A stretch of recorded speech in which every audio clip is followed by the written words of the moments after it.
Hello and welcome to my third video. My name is Ashton and I have experienced a lot of chronic pain and chronic illness throughout my life.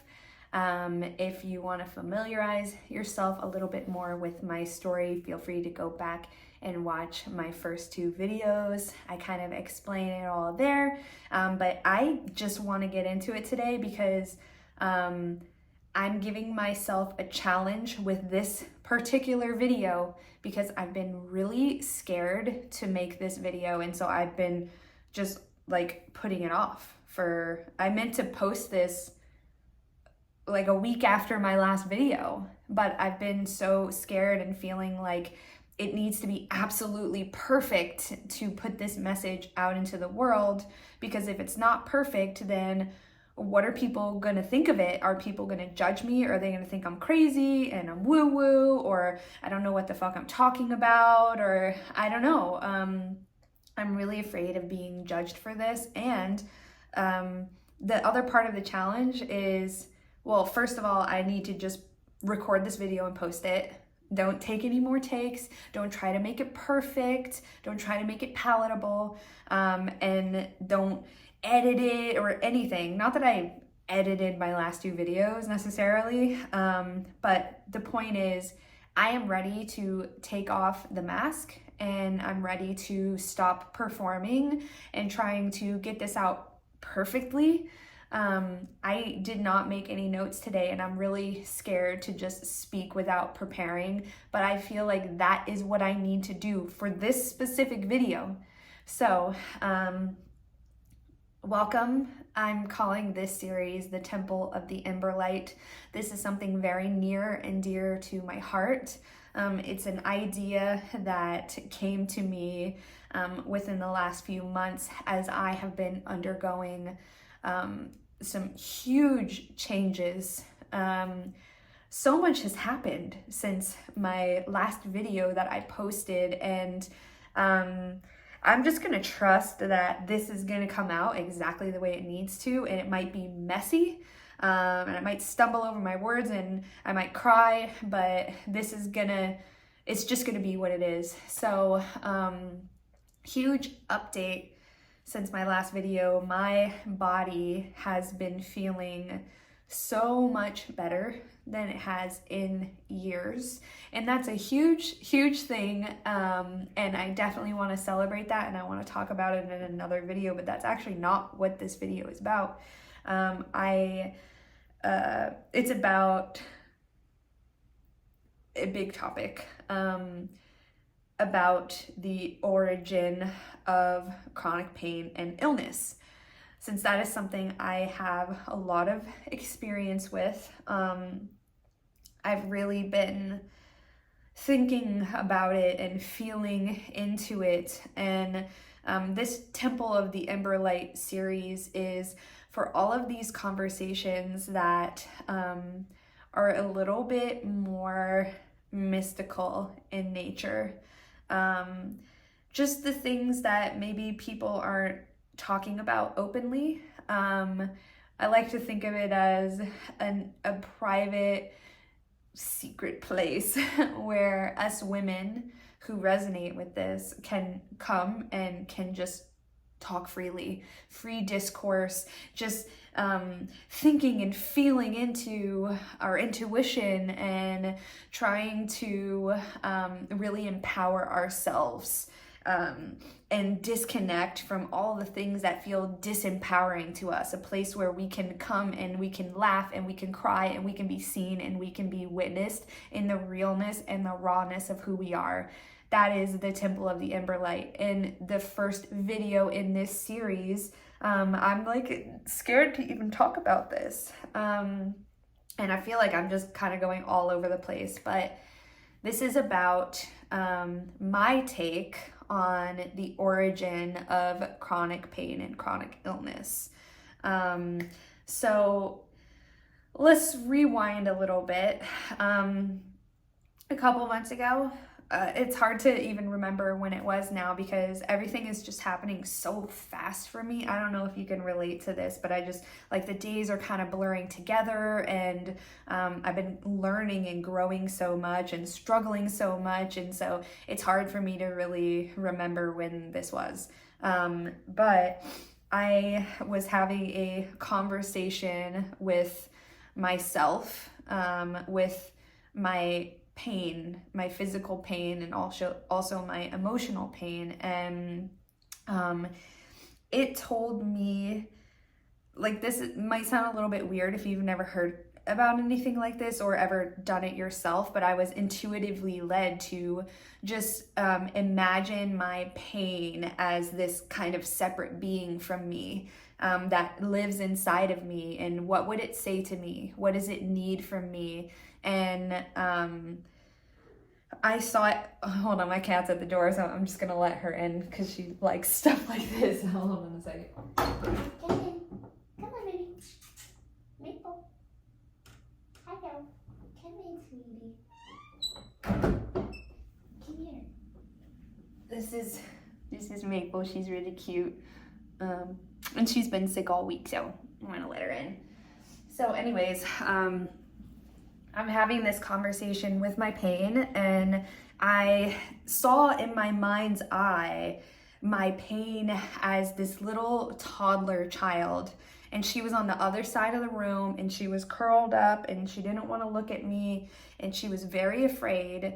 And I just started this conversation with her, and the conversation, I wasn't hearing it in my ears. It was almost like, you know, your mind's eye, where you can close your eyes and you can see pictures sometimes, or little movies. It's like that, but in my ear. So I call it my mind's ear. Or just like thoughts coming into my head that I feel like I didn't think myself. So when I say I'm having a conversation with my pain, that's what I mean. So I saw her in my mind's eye as this little toddler girl, and she was very afraid of me.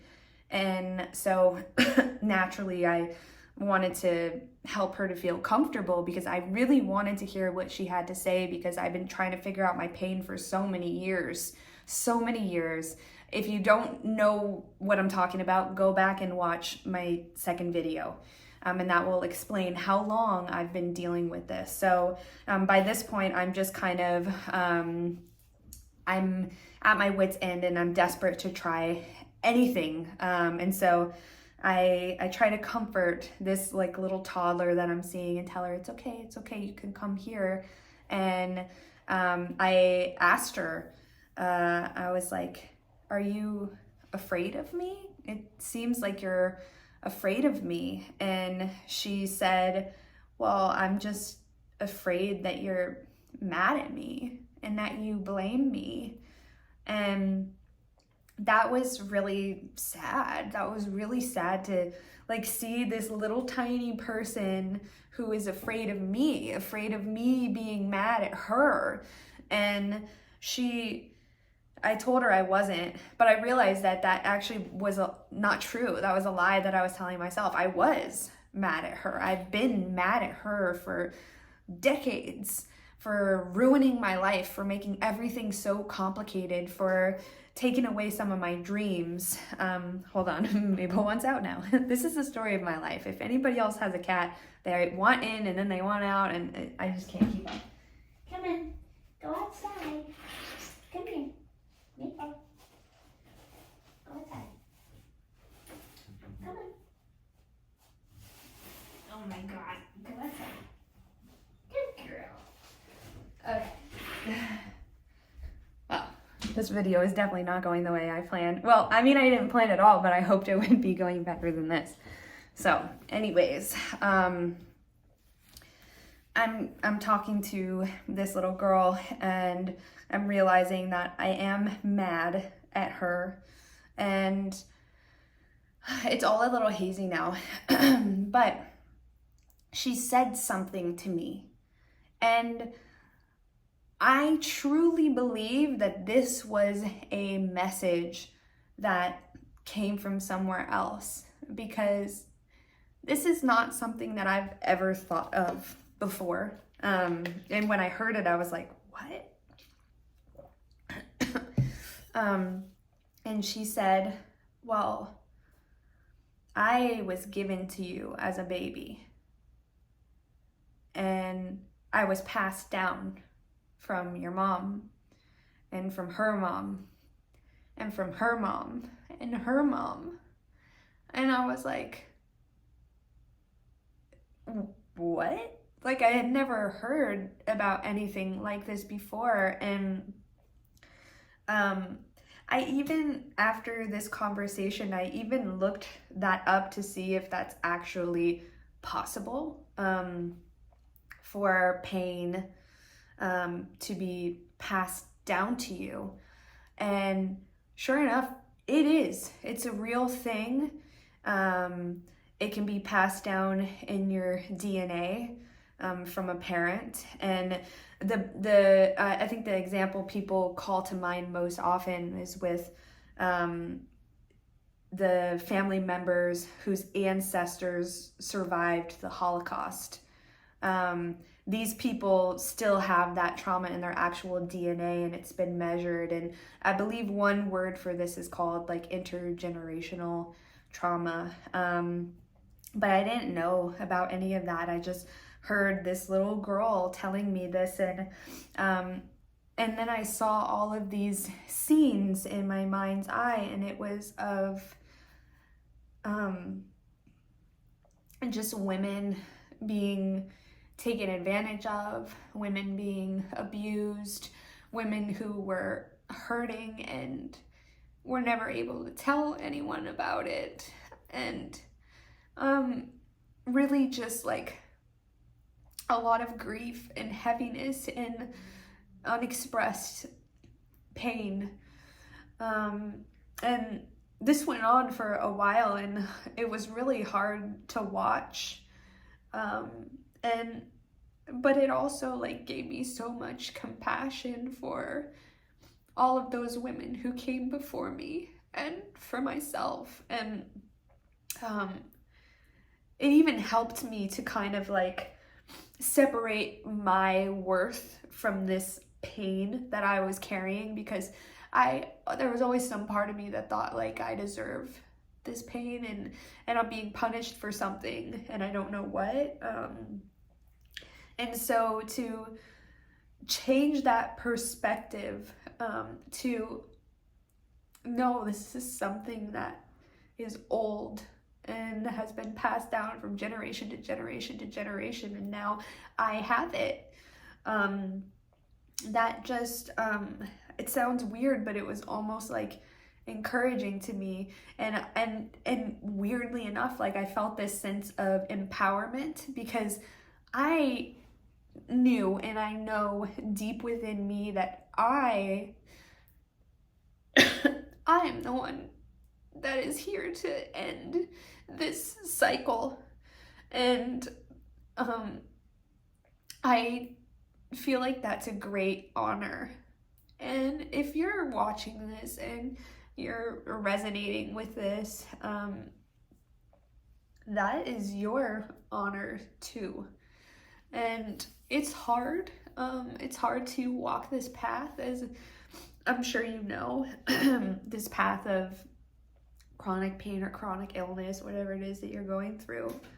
But I truly believe that it is a very transformational and very, very empowering path to walk. And the healing that you do within yourself truly is healing all of the generations who came before you, and it's healing all of the generations who will come after you. And that's whether or not you have children. You don't need to have children to have what's the opposite of a predecessor? Is that what we're talking about? I don't know. I don't want to get like stuck on the words. You don't need to have children to pass this on. It's really hard for me to be speaking this, and so unpolished right now, and so like my throat is getting really dry, and I just like kind of feel like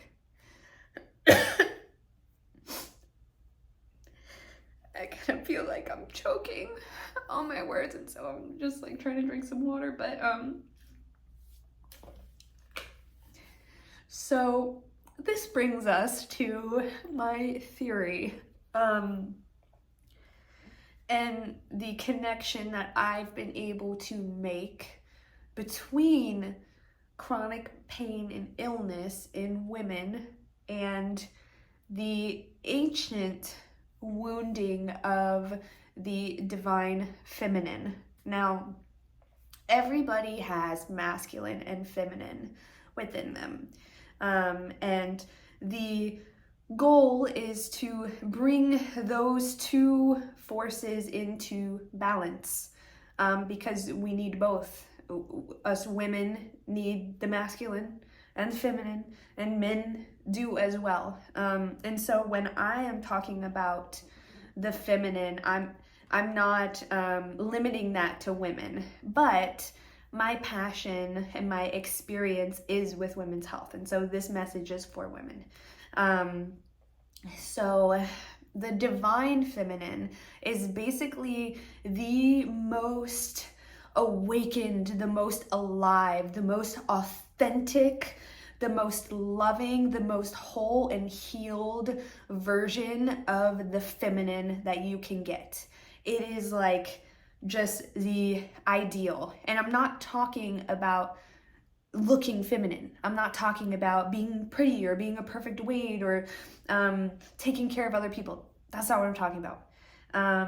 The feminine is pure creativity, pure expression.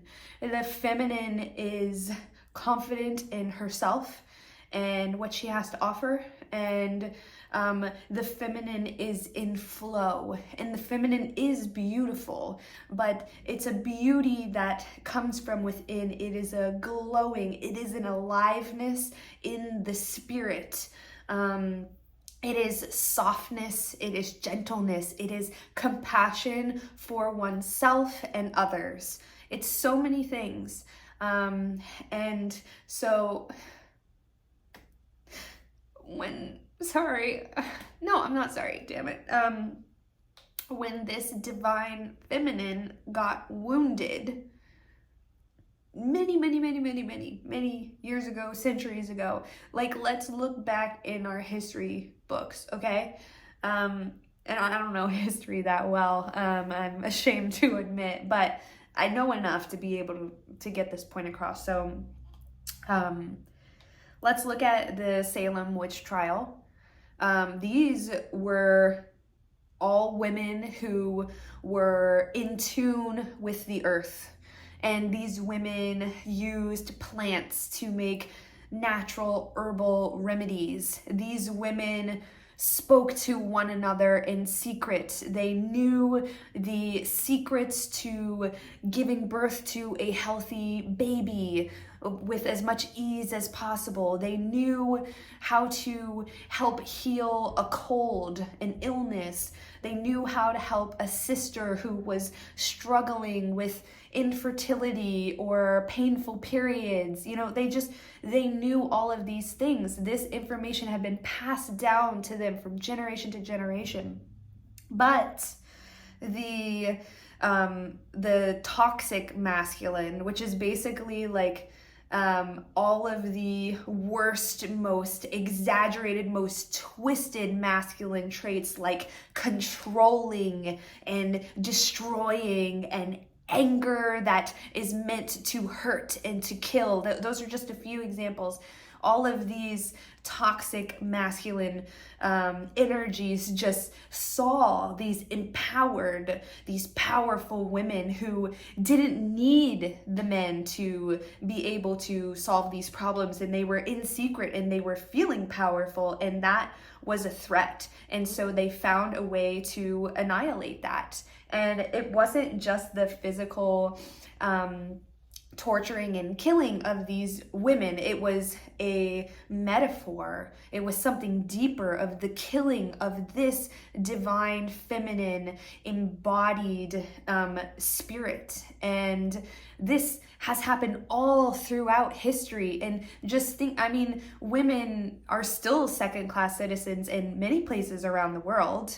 And can't drive, can't leave their house without a man there to escort them. And then in this country, in America, where I am, women didn't even have the right to vote until much later than men, and women making less money. And I mean, these are just like some very well-known examples. And again, like, I'm not a history person, but I know that you have heard of all these things, okay? So those are like the big things. Those are the big woundings. But then, and if you ask me, the ones that I'm about to mention are much, much bigger woundings because they are a lot more insidious and they're private and they're secret.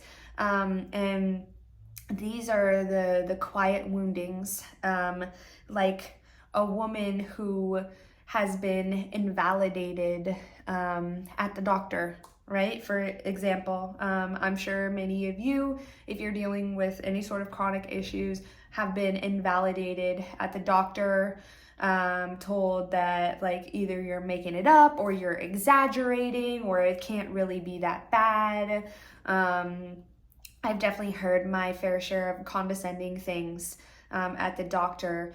And then there's, there's this whole old cliche of like men not believing women how bad their periods are, or like this concept of PMS, and wanting to avoid the woman when she's on PMS, and some people believing that it's just an excuse for her to behave however she wants and eat whatever she wants. And same with pregnancy. I've heard this of people saying, oh, actually, like, you're not really eating for two, and if you really had self-control, like, you wouldn't get so fat during pregnancy, and really you're just like trying to take advantage and be taken care of and just do whatever you want. Like, I've heard some crazy shit. And then there are the offenses that we commit against ourselves. So there are all of these offenses committed against us as women. And this is not even to mention sexual abuse, any sort of trauma, emotional abuse, anything that is taken out against women, and the fact that I don't feel safe walking around my neighborhood without my husband. And that's really sad. And feeling like I constantly need to look over my shoulder, like scan the surroundings. Am I safe? Am I safe in this world? So then there are sorry, I just heard a weird sound. Then there are the offenses that we commit against ourselves, because we have been conditioned for so long, and our ancestors were conditioned, and it was passed down to us, that we need to hide, essentially. We need to hide. We need to hide our true feelings from others. We need to hide our pain. Don't show people that you're in pain. Just, suck it up. You have so many responsibilities that you need to take care of. Like, you don't have time to be in pain. Let's see, what else? All of the times where you were so tired and all you wanted to do was just sleep and just have a break, but you had to keep going. All the times you've been hurting inside and emotionally, and felt like you couldn't say anything. All the times that you had to put everybody else before yourself. That is the wounding of the divine feminine. So if you imagine each and every time one of those woundings happens, whether it's from someone else or from yourself, because it becomes this learned behavior that we do to ourselves constantly, denying how we're really feeling, going when we know we need to stop, and then you end up getting sick or hurt or whatever, all of these things are adding up inside the body. So science is now learning about the mind-body connection, but this is something that spiritualists and metaphysicists have known for a long time now and have been talking about it for decades. But science is finally catching up. So there's this mind-body connection, and stress inhabits the body, and it literally turns into illness. And I do believe that science is going to be getting even more data about this in the next decade. I really do. But for now, it's still in its infancy. But when you just keep adding all of these stress, all of these abuses, all of these offenses, then eventually your body gets sick. And we all have genes, right? Genes make up our bodies. That's our DNA, and it's passed down to us. We get some from our mother, some from our father, and these genes, some of them are lying dormant in our bodies, and they can turn on, and then that can be responsible for a certain disease. This is called epigenetics. If you want to learn more about this, just Google it, epigenetics. I'm not going to get into it too much because I actually can't speak to it that well. I have a very basic understanding of it. But when you are under stress, it can create the exact right environment within your body where one of these genes can turn on. And then all of a sudden you've got an autoimmune disease. And you're like, but I've never had anything like this before in my whole life. Or, oh yeah, my mom or my grandma had this and now I have it too. And that's not the full picture. Like, epigenetics is the full picture, but it is part of the picture. So you're building up all of these different stresses, and I believe that chronic pain and chronic illness are so closely connected to this wounding of the divine feminine. This wounding that says it is not okay for you to say how you're really feeling. God forbid you look like a bitch, or you look like you're weak, or like you're dramatic, or like you're oversensitive. I have heard all of those things a million times, and it really hurts to hear those things. I just lost my train of thought, dang it. Okay, so the wounding of the divine feminine, not expressing what you're really feeling, not being your truest self, or God forbid, like you're happy, or you're feeling sexy and you step out in something revealing, and then some pervert looks at you and says something objectifying about your body, or worse, somebody tries to take advantage of you, and then you had it coming. Because you are wearing that, or you're projecting that kind of energy that attracts those type of people. Like, that's bullshit, and that pisses me off. I've gotten to this point of realizing I have just held everything inside for my entire life, and I'm 36 years old, and I am just now like coming to this conclusion, and I'm glad that I am, because there are so many people that never get a chance to come to this conclusion. I mean, my mom dealt with chronic pain and chronic illness for her entire adult life, and when she passed away, like, she was in so much pain she could barely walk, and the same exact thing happened to her mom.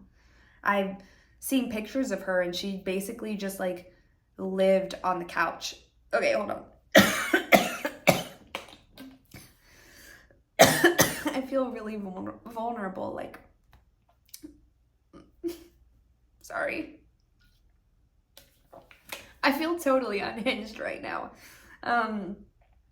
Just being this messy and like hacking up along on camera and putting it on the internet. But when I say that, like, this message has been inside of me now for a long time, and I've been too like afraid to share it. I really mean that. And like my entire life I've had this kind of like tickle and this cough in my throat, and my mom took me to the doctor so many times when I was a kid about this cough, and the doctor's like, I don't know what it is, and you know, maybe it's just like a weird like tick or something. I truly believe that it is from all of the years of my entire life where I didn't speak my truth. I didn't say what I was really feeling. I didn't tell anyone that I was hurting. And I just kept it all in to make everyone else more comfortable. And oh my God, how the fuck am I gonna post this? If I post this, I've completely lost it. Oh my God, this has like never happened to me before. You're seeing it live right now, like going through a really big shift right now. And if this is too much for you and it's too weird for you, then like, you know where the door is. But if you can relate to what I'm going through, hi, and I'm so glad to see you. And I understand what you're going through if you're still watching this now and you're not like completely just running the other direction, watching this crazy lady just like cry and cough her lungs out on camera. Then hi, I'm so glad to meet you. This is like really annoying.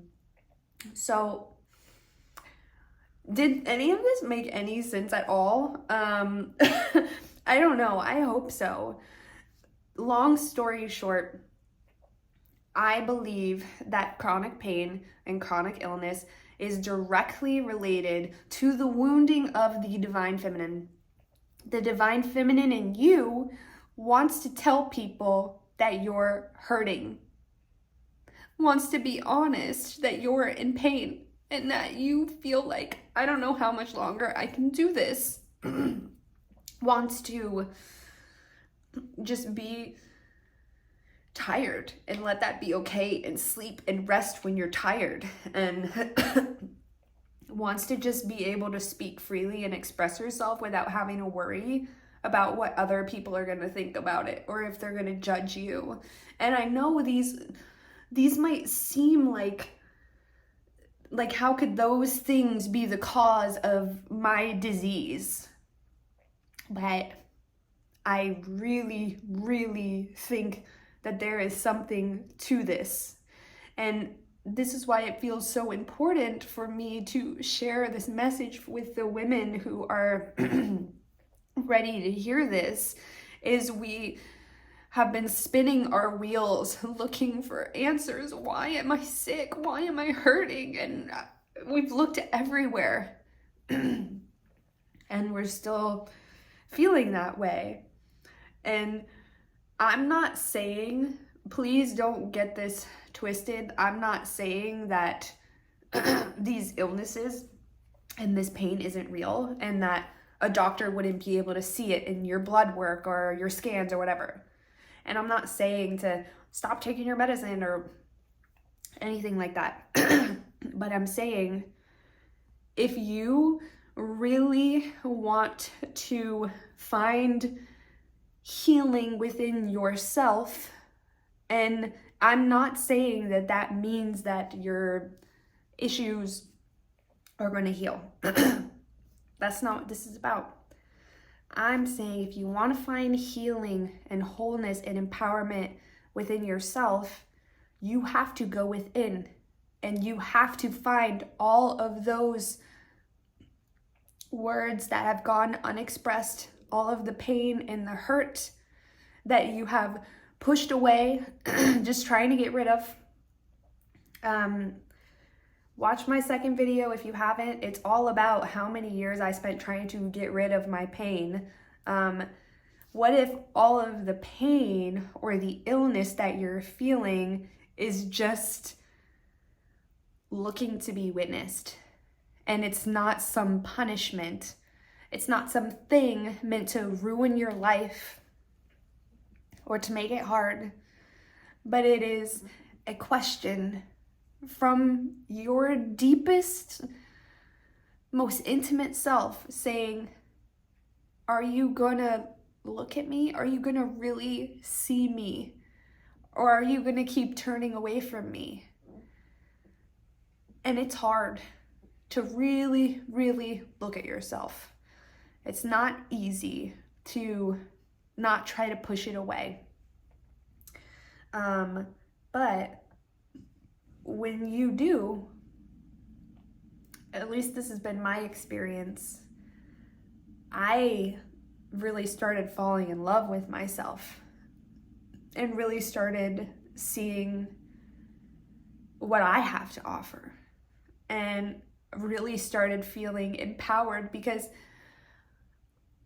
everything has changed so much for me since I started doing this.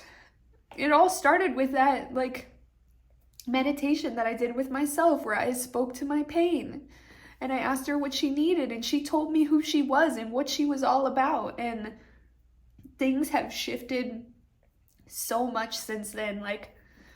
I have had so many days where I've been pain-free, and I've had some days recently here and there where I've felt pain, but it hasn't been at the intensity that it was before. And when I say I haven't changed anything else, I didn't change my diet. I pretty much stopped doing all of my regular practices. I mean, I am exercising, but I'm not meditating right now. I'm not doing anything.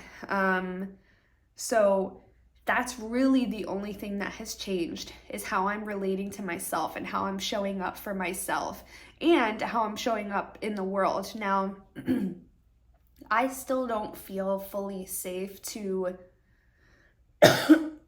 it's still coming up. I still don't feel fully safe to be out in the world and relate to everybody without my mask, my performance on. But I'm doing it more and getting more comfortable with that little by little. I'm gonna take a second to drink some water.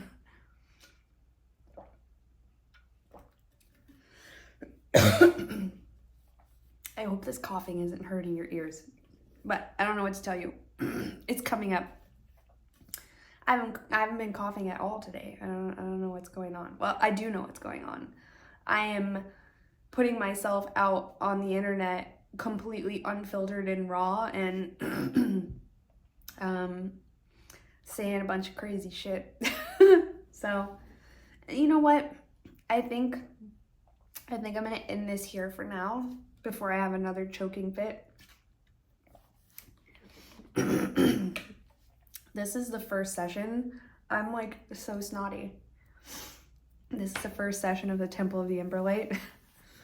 My little secret society for women who are just done hiding themselves, done trying to be more palatable for everybody else, done trying to be the performance of the person that they think everybody needs them to be, and just fucking be our authentic selves. When you come here, you get to be you. And if she's as unhinged as I am, then good, because then I don't feel so alone and I don't feel so crazy. So please, can you just let me know, if you are as unhinged as I am? That would be amazing. Thanks. So I just want to close out this session. If you watched this, girl, you're crazy. If you watched this the whole way through, and I'm sending you so much love, and I hope that all of this made sense to you somehow. And even if it didn't make sense up here, I hope it makes sense in here. And I truly believe that the divine feminine is rising out of the ashes, and she is coming to take her rightful place in the world again. and I'm here for it, and I am a part of that movement, and this is me doing that. What you just watched, this is me doing that. And that is because I truly believe in this, and I believe this needs to happen. And if this is resonating with you, you are on the same journey, honey. So I'm rooting for you, and I want to hear from you. Say hello in the comments. Let me know your story. And yeah, that's it for now.